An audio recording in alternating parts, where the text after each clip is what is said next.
See, today's topic is manufacturing of tablets. See, under the manufacturing of tablets, see, first one is wet granulation, next one is dry granulation, next one is direct compression.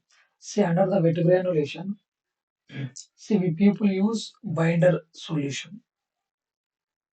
See, for the wet granulation process, we can use the binder solution. What is this binder solution? Nothing but it contains both polymer dissolved in water or alcohol. So whatever the solvent is that can be evaporated with the help of drying. Here, first one is different stages are there in the wet granulation. This is the first stage. What is the name of this first stage? Is pendular state or underwetted stage. See here, in this case, this is a liquid bridge. See, this is a liquid bridge. This is excipient. These small balls are indicating the excipients like pharmaceutical, active pharmaceutical ingredient, sweetening agent, diluent, like that. See, if we have prepared the first state, the pendular state, see this granule, the granule will get disintegrated at the during the mixing and drying stage.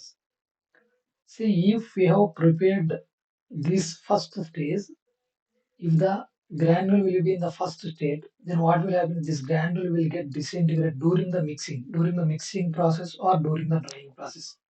So what kind of tablet defects we will get if there is a presence of air? We can call it the entroughtment of air within the granules. Capping and laminations. Capping and laminations. See, these are the blue color lines are liquid bridges, nothing but binder. This inside empty white color is there, that is the air. Next, second state. What is the second state? Nothing but funicular state. Funicular state that is having less air. See, here more air is there compared to the second state. Here less air is there. So due to the presence of air, nothing but due to the entroughtment of air,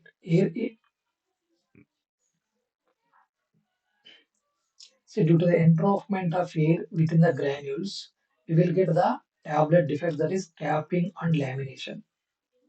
Next one is third state. What is the name of that third state is capillary state. This is very much important, pharmaceutically acceptable. Means definitely we need to get the capillary state while formulating the granule. See here we can observe no air will be there, no entroughtment of air will be there. So we cannot get any kind of tablet defects while manufacturing.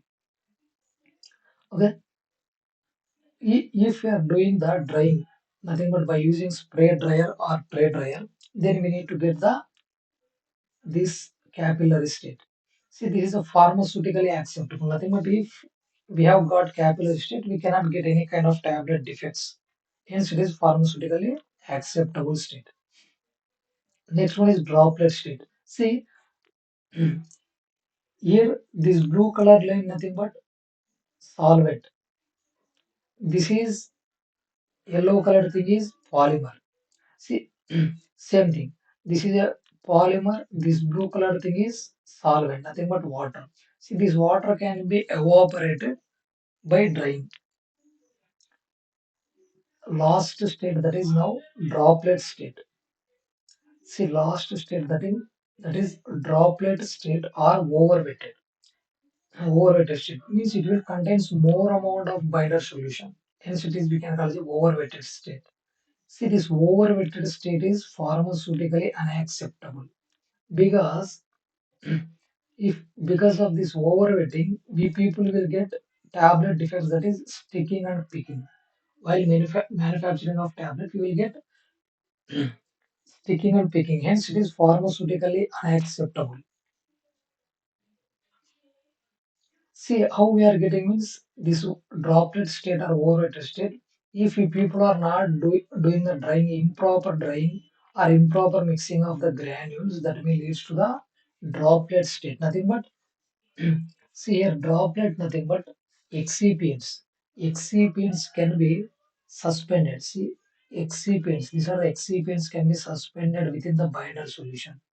Hence, we can call it a droplet state, overweighted state, or suspended, like a kind of suspension, suspended state.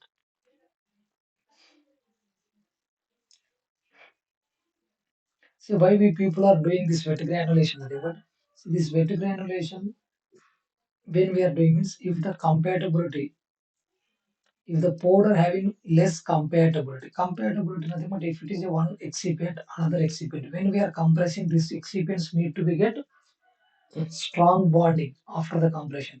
After the compression, if these particles are again getting separated, we can call it a poor compatibility.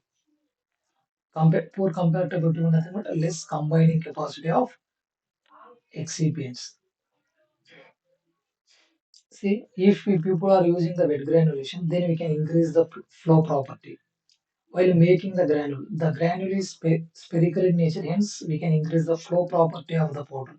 Next one is we can increase the cohesion, means there is a strong bonding. If we are doing this wet granulation, we can increase the strong bonding between the excipients. Next, if the while we are preparing, we need to make the strong bonding between the excipients.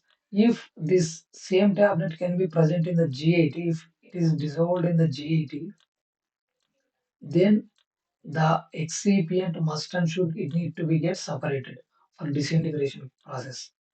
Hence, to increase the cohesion means to increase the bonding between the two particles and to increase the segregation nothing but separation of these particles. Both the properties can be done by using wet granulation. See, we people have observed some of the air present in the first second state.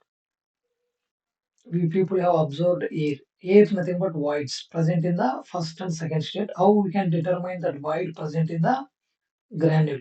Means by using the porosity, we can determine the air molecules present within the granules. See how we can determine this? See, this is the porosity. How? See, what is the formula for void volume? Nothing but amount of air. That is bulk volume. Nothing but take granules, fill in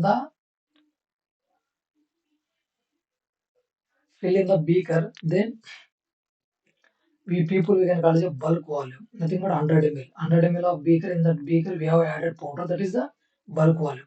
Then we have tapped. After tapping, we will get this volume. We can call it true volume or tapped volume. Then what is the wide volume? Nothing but bulk volume. Bulk volume minus true volume. Bulk volume is this one, 100. After tapping, we got 60 ml. Then 100 minus 60 is 40 ml. Nothing but there is a 40 ml of air present within the granules and in between the two granules. This is we can call it void volume. That is, next one is porosity. See, in order to determine the porosity, we need to get the void volume. Porosity is equals to VV, void volume divided by bulk volume. See, void volume we have already observed. Void volume is equals to bulk volume minus true volume.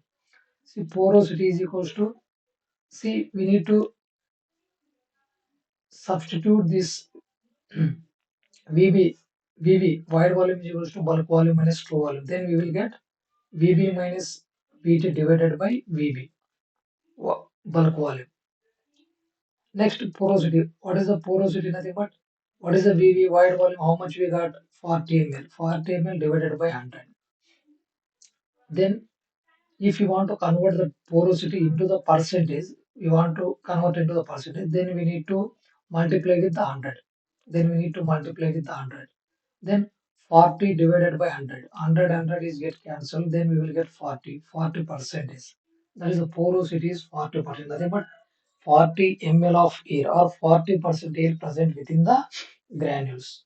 Like this, we can determine the air present within the granules. Next one is dry granulation, or also we can call it pre-compression, slugging, or double compression. How we people are doing this one means take one hopper, keep the powder particles. Then you can place two roller compactors. Compactors, these are rotating in opposite directions. Then whatever this powder will be there, that can be passed in between these two rollers. Then there is a formation of ribbon-like materials we can call as a slugs. Now whatever this ribbon-like material we got, that can be milled or that can be grinded with the help of some of the millers. Once milling is completed, again that can be placed in the hopper. This is a hopper. From that hopper, that can be the powder that or slugs that can be directly passed into the die cavity. Then we will get, with the help of these are the punches, upper punch and lower punch, we will get the tablet. After punching, we will get the tablet. This is a dry granulation or pre-compression, slugging or double compression. Double compression means first compression we are doing here, second compression is here, and it is called a double compression. So for what kind of material we can use this means heat sensitive materials. Heat sensitive materials, moisture sensitive materials, and effervescent tablet. If you want to manufacture effervescent tablet, then we can use the process dry granulation. See, for the milling or grinding of that slugs, for milling or grinding of the slugs, some of the mills we need to use. What are those mills? Nothing but hammer mill. What is the principle is involved means impaction, fluid energy mill. That what is the principle involved is attrition and impaction. Next, ball mill. What is the principle is attrition and impaction. Next one is direct compression. Direct compression nothing but when we people will prefer this direct compression means see when the powder having good flow, when there is a proper flow will be there, and next one is good compatibility. Say after punching there is a strong bond should be there between the two excipients. We can call it a good compatibility. Then we can prefer the direct compression. Good flow and good compatibility. Then we can prefer the direct compression. So direct compression nothing but you can keep the powder into the hopper. From the hopper, the powder directly enters into the die cavity. The powder enters into the die cavity, then we can be compressed with the help of punches, upper and lower punches, then we will get the tablet. That is a direct compression. See this about the manufacturing of tablets.